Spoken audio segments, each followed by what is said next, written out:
Hello viewers, welcome to my YouTube channel care education purpose. তোমরা সবাই কেমন আছো? আজকে আমি তোমাদের সাথে শেয়ার করতে চলেছি ক্লাস 11-এর সেমিস্টার 1-এর তোমাদের হিস্ট্রি সাজেশন।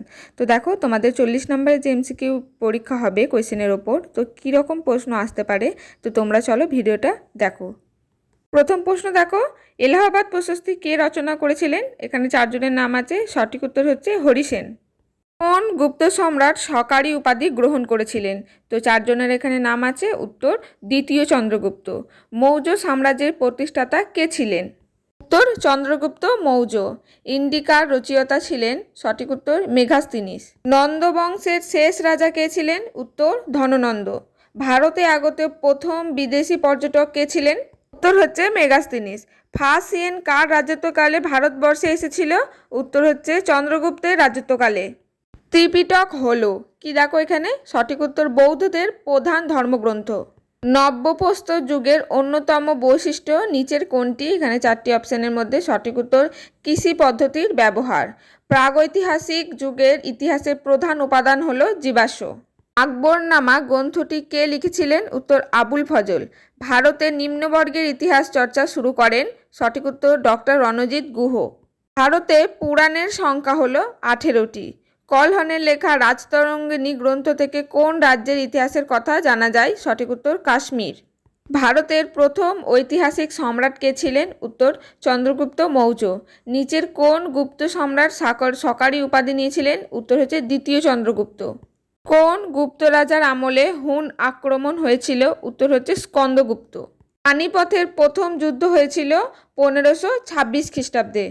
পানিপথের প্রথম যুদ্ধ হয়েছিল বাবর ও ইব্রাহিম লোদির মধ্যে।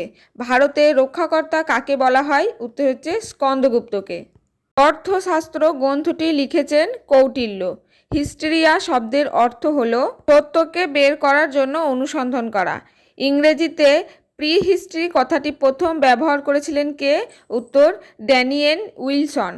1833 খ্রিস্টাব্দে ফরাসি ভাষায় প্রাগ ইতিহাস শব্দটি প্রথম ব্যবহার করেছিলেন নিচের কে? দেখো এখানে 4টি অপশানে সঠিক উত্তর হচ্ছে পল টুনাল।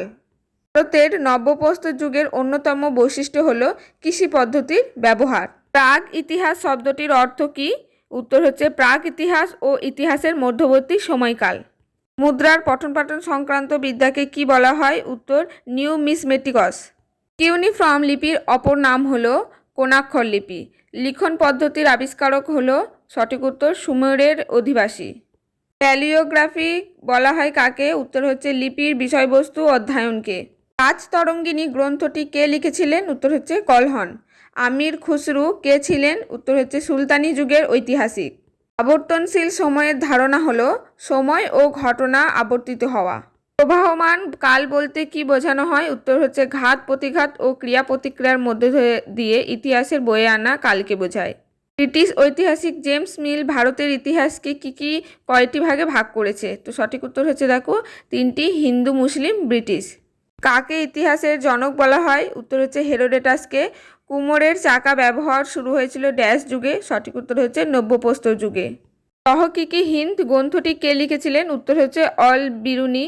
দ্য ম্যাগনিফিসেন্ট নামে কোন অটোমান সুলতান খুব পরিচিত ছিল? উত্তর হচ্ছে সুলতান সুলেমান। দ্বীন-ই ইলাহি প্রবর্তিত হয়েছিল কত খ্রিস্টাব্দে? উত্তর হচ্ছে 1582 খ্রিস্টাব্দে। মেঘদূতম গ্রন্থটির রচয়িতা হলেন? তো সঠিক উত্তর কালিদাস। আর্যভট্ট ও বহরমহির কোন যুগের ছিলেন? উত্তর গুপ্ত যুগের। কোন গুপ্ত রাজার মধ্যে নেপোলিয়ন ও ম্যাকিয়াভেলির গুণাবলী খুঁজে পাওয়া যায়? উত্তর হচ্ছে সমুদ্রগুপ্ত। ঐতিহাসিক ভিনসেন্ট স্মিথ ভারতের নেপোলিয়ন বলে অভিহিত করেছেন কাকে? উত্তর হচ্ছে সমুদ্রগুপ্তকে।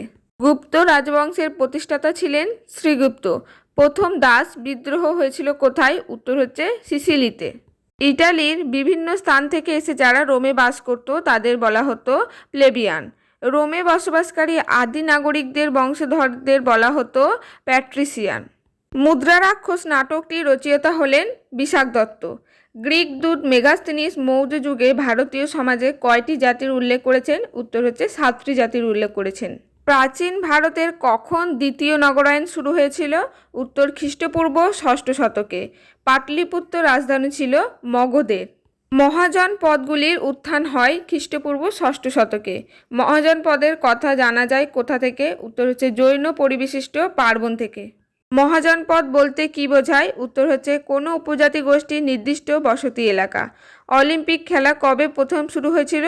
উত্তর হচ্ছে খ্রিস্টপূর্ব 776 অব্দে। স্পার্টার কৃতদাসদের কি বলা হতো? উত্তর হচ্ছে হেলট। খ্রিস্টপূর্ব ষষ্ঠ শতকে উত্তর ভারতে যে মহাজনপদ গড়ে উঠেছিল তার মধ্যে অন্যতম ছিল কোন মহাজনপদটি? উত্তর হচ্ছে মগধ। এথেন্সে বিদেশিরা কি নামে পরিচিত ছিল? উত্তর হচ্ছে মেট্রিক। গ্রিক শব্দ পলিস কথাটির অর্থ, তো এখানে 4টি অপশানে সঠিক উত্তর হচ্ছে নগর রাষ্ট্র। রিপাবলিক গ্রন্থের রচয়িতা হলেন প্লেটো। প্লেটোর মতে আদর্শ পলিসের জনসংখ্যা হবে 5000 জন। পলিসের মূল কেন্দ্র যে নামে পরিচিত ছিল তা হলো উত্তর হচ্ছে অ্যাকোপলিস। এথেন্সের শাসন কাঠামো ছিল উত্তর গণতান্ত্রিক। আইন বিশেষত সোলন ছিলেন। তো দেখো এখানে 4টি অপশান আছে, মানে কোথাকার তিনি? সঠিক উত্তর হচ্ছে এথেন্সের। আপাতত এই 65টি এমসিকিউ টাইপ কোয়েশ্চেন অ্যান্সার আমি তোমাদের সাথে শেয়ার করলাম হিস্ট্রি সাজেশন হিসেবে ক্লাস 11 সেমিস্টার 1-এর জন্য। তো তোমরা জানিও তোমাদের কেমন হয়েছে, আর এই সবকটি কোয়েশ্চেন অ্যান্সার ভালো করে তোমরা প্রিপেয়ার করে যেও, তাহলে তোমাদের কিছুটা হলেও তোমরা কিন্তু কমন পাবে। তো আজকের ভিডিওটি এই পর্যন্তই। যদি ভিডিওটি ভালো লাগে একটি লাইক করে দিও, আর চ্যানেলে যদি নতুন হয়ে থাকো চ্যানেলটি সাবস্ক্রাইব করে বেল আইকন বাজিয়ে পাশে থেকো পরবর্তী বিভিন্ন ধরনের এরকম টপিক পাওয়ার জন্য।